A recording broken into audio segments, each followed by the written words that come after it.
Sir Knight of the Splendid Way by W. E. Call. Chapter 1. The Adventure of the Chapel in the Valley. On the farther frontier of the western lands dwelt Sir Fortis, an aged knight who was warden of one of the outposts of the great king. He had won high renown in the battles of his earlier days, but the virtues of his riper years had brought him glory of a gentler kind. The king's banner flew proudly from his castle wall, and when he rode forth he did honor to the royal service, by the dignity of his bearing and the brightness of his arms. Yet he did that service more honor by the kindness of his heart and the grace of his deeds. His castle was no less a place of pity than a place of power, and his judgment seat was radiant with the light of mercy. This good knight was well loved by his household and by the young men whom he had trained in arms and chivalry. Of these the first was Constant, who had been page to Sir Fortis, and was now his squire. He held the old knight in reverent worship, and because he reverenced his master, he reverenced also his master's overlord. Ever and anon came royal messengers to the warden's castle, and ever and anon he saw men ride bravely by on their way to the city beyond the hills.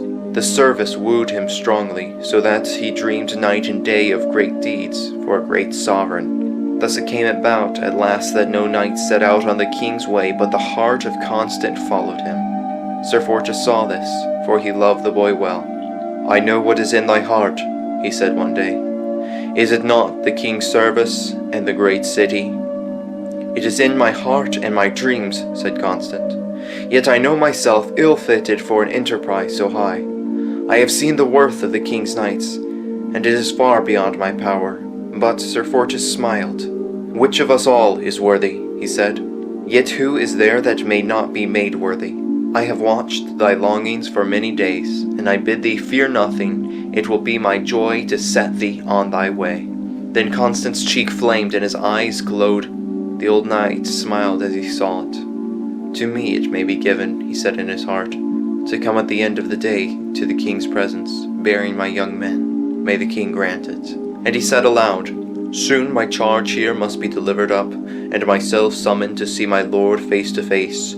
But now it is my glory to lead thee to that service which every man who enters must enter for himself.